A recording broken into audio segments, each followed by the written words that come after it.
যে যে মহিলারা লক্ষ্মীর ভান্ডার পাচ্ছে প্রত্যেকেরটা ৩,০০০ টাকা অন্নপূর্ণা ভান্ডার হবে। আজকে এসে গোটা বাংলা জুড়ে ১ কোটির ওপর মহিলার তাদের আজকে অন্নপূর্ণা ভান্ডার বন্ধ হয়ে গেছে। অন্নপূর্ণা ভান্ডারের জন্য ১২ পাতা ১৩ পাতার ফর্ম ফিল আপ করা হয়েছে। যারা ফর্ম ফিল আপ করেছেন একাধিক মহিলাকে এমনকি এই জিনিস হচ্ছে, তারপর অন্নপূর্ণা ভান্ডার টাকা তো তারা পেলেনই না, সেই টাকা তো বন্ধ হয়ে গেল। এরপরে তারা যখন রেশন কার্ড নিয়ে পরের মাসে রেশন তুলতে যাচ্ছে, ওই অন্নপূর্ণা ভান্ডারের ফর্ম থেকে ডেটা নিয়ে ডকুমেন্ট নিয়ে দেখে তাদের রেশন কার্ড ব্লক করে দেওয়া হয়েছে।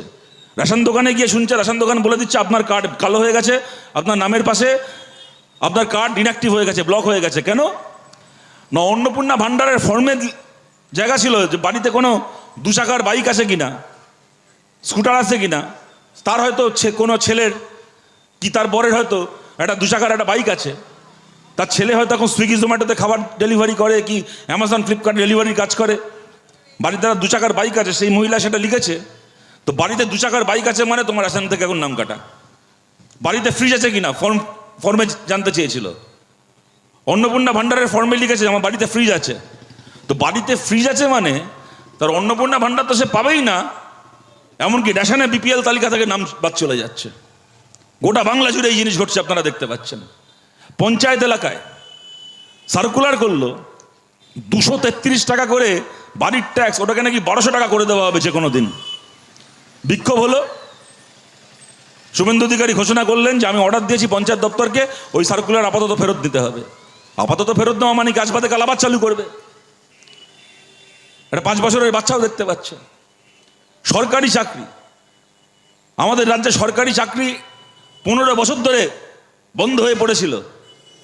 যারা চাকরি প্রার্থী বারবার করে মিটিং করেছে, মিছিল করেছে, শুভেন্দু অধিকারী সেই মিটিংয়ে সেই মিছিলে নিজে গিয়ে উপস্থিত হয়েছে। তাদের অনশনে, তাদের ধর্নায় নিজে গিয়ে বড় বড় ভাষণ দিয়ে এসছে। আর সেই ছেলে মেয়েগুলো যখন এই সরকার আসার পরে 3-3.5 মাস অপেক্ষা করলো, কথা ছিল যে আসার পরে প্রথম ক্যাবিনেট বৈঠক থেকে সমস্ত শূন্যপদকে ভরার নোটিফিকেশন জারি করব, রিক্রুটমেন্ট শুরু করব। 3.5 মাস কেটে যাওয়ার পরেও যখন সেই দিকে উদ্যোগ নেওয়া হচ্ছে না, সামান্য একটা মিছিল করতে গেছিল ছেলে মেয়েরা, এই শুভেন্দু অধিকারী কদিন আগে পর্যন্ত যাদের ধর্নায় গিয়ে উপস্থিত হয়েছে, নিজে যে মিটিংয়ে যে মিছিলে গিয়ে হেঁটেছে, সেই মিছিলে পুলিশ পাঠিয়ে ছেলেগুলোকে প্রিজন ভ্যানে তুলে লালবাজারে নিয়ে চলে গেল। কথা ছিল প্রিজন ভ্যানে করে জেলে যাবে ববি হাকিম, কথা ছিল প্রিজন ভ্যানে করে জেলে যাবে এই পার্থ ভৌমিক, কথা ছিল প্রিজন ভ্যানে করে জেলে যাবে এই ঋতব্রত ব্যানার্জি ধর্ষণের কেসে। তার বদলে কথা ছিল প্রিজন ভ্যানে করে জেলে যাবে এই কাকলি ঘোষ দস্তিদাররা। তার বদলে তারা মুখ্যমন্ত্রীর কাছে, তারা প্রধানমন্ত্রীর কাছে পৌঁছে গেল। আর চাকরি প্রার্থী ছেলে মেয়েরা যারা একটা সময় শুভেন্দু অধিকারীকে মাথায় তুলেছিল, ভেবেছিল যে এই লোকটা মুখ্যমন্ত্রী হয়ে আমাদের সমস্যা সমাধান করবে, সেই ছেলে মেয়েগুলো আজকে প্রিজন ভ্যানে করে জেলে পৌঁছে গেল। যে মানুষ বিজেপিকে ভোট দিয়েছিলেন তিনিও আমাদের শত্রু নন, তিনিও যে এগুলো হবে বলে ভোট দিয়েছিলেন তা নয়। এরকম বহু মানুষ বিজেপিকে ভোট দিয়েছিলেন যারা স্বপ্নেও কল্পনা করেননি যে বিজেপি জিতে 3 মাসের মধ্যেই খেলা দেখাবে। সেই মানুষের কাছেও আমরা আবেদন করছি, আপনাকেও আমরা আমাদের পাশে চাই। যদি আপনি মনে করেন যা হচ্ছে তা ঠিক হচ্ছে না, তাহলে এই লড়াই আপনাদেরকেও আমাদের পাশে চাই। এরকম অনেক মানুষ এই সমস্ত এলাকায় তৃণমূলকে ভোট দিয়েছিলেন, তৃণমূলের এমনকি হয়তো মিটিং মিছিলে গেছিলেন। তারা গেছিলেন কারণ তারা যেতে বাধ্য হয়েছিলেন। সবাই যে খুব ভালোবেসে গেছিলেন এমন নয়, অনেককে জোর করে নিয়ে যাওয়া হয়েছিল। অনেকের কাছে ব্যাপারটা এরকম ছিল, যদি মিছিলে না যাই ওদের তাহলে আমার জব কার্ড বাতিল হয়ে যাবে। কেউ হয়তো 100 দিনের কাজ করছে মিউনিসিপ্যালিটিতে, তার কাজ থাকবে না। কোনো মহিলা হয়তো লক্ষ্মীর ভাণ্ডার পাচ্ছেন, কারোর মেয়ে হয়তো কন্যাশ্রী পাবে, সেই নাম বাদ চলে যাবে। ন্যায্য হোক অন্যায্য হোক নানা রকম ভয়ভীতির পরিবেশ ছিল। আমি মিটিংয়ে না গেলে, আমি মিছিলে না গেলে সরকারি সুবিধা থেকে আমার নাম বাদ চলে যাবে, এই হবে সেই হবে, আমার আবাসের টাকা আসবে না বাড়ি তৈরির, এই হয়তো স্টেশনের ধারে একটা দোকান করেছে আমার দোকান তুলে দেওয়া হবে, রাস্তার ধারে হয়তো সন্ধ্যাবেলা একটা গাড়ি লাগিয়ে রোল চাউমিন বিক্রি করি, আমার সেই গাড়ি নিয়ে বসতে দেওয়া হবে না। এরকম অনেক ভয়ে ভীতিতে যেতে হয়েছিল অনেককে। অনেক মানুষ হয়তো এই কারণে মিটিং মিছিলে গেছিলেন কারণ চোখের সামনে তৃণমূল ছাড়া এই সমস্ত এলাকায় আর কোনো পার্টি দেখতে পাচ্ছিলেন না। সেই সময় আমাদের পার্টি হতে পারে, কংগ্রেস হতে পারে, তাদেরকে কাজ করতে দেওয়া হয়নি, তৃণমূল তাদেরকে কাজ করতে দেয়নি এই সমস্ত এলাকায়, যার ফলে চোখের সামনে খালি তৃণমূল পার্টিটাই ছিল। হয় তৃণমূল করতে হবে, নাহলে বিজেপি জিতবে। অনেকে সেই জায়গা থেকে তৃণমূল করেছেন সেই সময়। তারা সবাই আজকে দেখতে পাচ্ছেন তৃণমূলের চেহারা। আমাদের পরিষ্কার কথা, তৃণমূলের চোরগুলো বিজেপিতে আশ্রয় নিয়েছে। তৃণমূলের হয়ে যারা চুরি করেছে, যারা কোটি কোটি টাকার সম্পত্তি বানিয়েছে, যারা লোককে হুমকি দিয়েছে, চোখ রাঙিয়েছে, দাদাগিরি করেছে, আজকে তারাও আমাদের পেছন পেছন ঘুরছে। সেই সমস্ত লোকের জন্য আমাদের পার্টি অফিসের দরজা বন্ধ ছিল, আছে এবং থাকবে। যারা তৃণমূলের হয়ে চুরি করেছে, ডাকাতি করেছে, খুন খারাপি করেছে, মানুষের ওপর অত্যাচার করেছে, তাদের জন্য সিপিএমের পার্টি অফিসের দরজা আগামী 100 বছরে খুলবে না।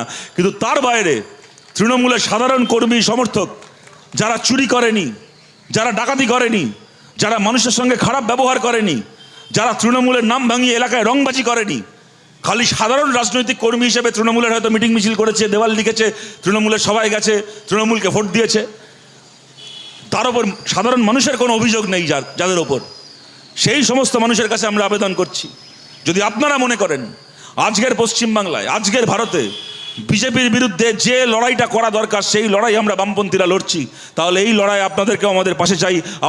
আপনারা আমাদের পাশে এসে দাঁড়ান। আপনাদেরকে পাশে পেলে বিজেপির বিরুদ্ধে আমাদের এই লড়াই আরও জোরালো হবে। এই লড়াই আমরা লড়বো এবং এই লড়াই আমরা জিতবো। আমার কথা আমি আপনাদের কাছে এই বলে শেষ করছি, আপনাদের মনে আছে আজ থেকে কয়েক মাস আগে বিহারের বিধানসভার ভোট হয়েছিল, বিজেপি জিতেছিল। তখন মোদি আমাদের রাজ্যে ভোটটা হওয়ার পরেই, যেদিন ভোটটা হলো সেই দিনই ইনফ্যাক্ট সন্ধ্যেবেলা দেখি দিল্লির বিজেপি অফিস থেকে মোদি ভাষণ দিচ্ছেন বিহারে বিজেপির জয় নিয়ে। সেখানে যত না বিহারকে নিয়ে বলছেন, তার থেকে বেশি আমাদের বাংলাকে নিয়ে বলছেন যে বিহার জিতেছি, এরপরে আমরা বাংলা জিতবো। সেটা বোঝাতে গিয়ে বলছেন যে মা গঙ্গা বিহার সে হোকে বঙ্গাল মে বহতি হ্যায়, মা গঙ্গা বিহার থেকে বাংলায় বয়ে আসে। সুতরাং বিহারে যা হচ্ছে সেই ঝড়, সেই হাওয়া মা গঙ্গার সাথে এবার বাংলাতেও আসবে। মোদি ঠিকই বলেছিলেন, বিহারে বিজেপি জিতেছিল, তারপরে মা গঙ্গা বাংলাতে এলেন, বাংলাতেও বিজেপি জিতে গেল। এবার বিহারে বাকিপুরে ভোট হয়েছে, বিজেপি গোহারা হেরেছে। বিজেপির অল ইন্ডিয়া প্রেসিডেন্ট নীতিন নবীন তার নিজের বাড়ির বুথে বিজেপি গোহারা হেরেছে। এবার মোদিজিকে জিজ্ঞেস করছি, মোদি মা গঙ্গা এখন কোথা থেকে কোথায় বইবে এরপর? যখন বাকিপুরে জিতেছিলেন আপনারা, তখন মা গঙ্গা বিহার থেকে বাংলায় এসেছিল। এবার বাকিপুরে আপনাদের অল ইন্ডিয়া প্রেসিডেন্টের বাড়ির বুথে গোহারা হয়েছেন, এবার মা গঙ্গা কোথায় যাবে? এবারও মা গঙ্গা বাংলায় বয়ে আসবে তো? মা গঙ্গা বাংলায় বয়ে আসছে, এবং খালি বাংলা বলে নয়, আসমুদ্র হিমাচল জুড়ে আপনারা দেখতে পাচ্ছেন বিজেপির শেষে শুরু হয়ে গেছে। বিজেপি খালি বাকিপুরে হেরেছে তাই নয়, মধ্যপ্রদেশ যেটা বিজেপি শাসিত রাজ্য সেখানে বাই ইলেকশনে হেরেছে, গুজরাট যেটা মোদির নিজের রাজ্য সেখানে জিতেছে বাই ইলেকশনে, কিন্তু গতবারের থেকে 9% কম ভোট পেয়েছে। ওদের সরকারের মন্ত্রীকে পদত্যাগ করতে হয়েছে। গোটা দেশ জুড়ে ওরা ভেবেছিল উপেক্ষা করে, লাঠি দিয়ে ছাত্রদেরকে পিটিয়ে ওরা ওদের মন্ত্রীকে রক্ষা করতে পারবে, কিন্তু ধর্মেন্দ্র প্রধানকে পদত্যাগ করতে হয়েছে। বিজেপির মন্ত্রীদের নামের আগে প্রাক্তন লেখা শুরু হয়ে গেছে গোটা দেশ জুড়ে। এরপরে ইথানল থেকে শুরু করে আরও বিভিন্ন ইস্যুতে বিরোধীরা ঐক্যবদ্ধ হচ্ছে, একজোট হচ্ছে। এলাকায় এলাকায়, পাড়ায় পাড়ায় বিজেপির বিরুদ্ধে ক্ষোভ বাড়ছে। আমাদের রাজ্যের দিকে তাকিয়ে দেখুন, আমাদের রাজ্যে আজ থেকে 3 মাস আগে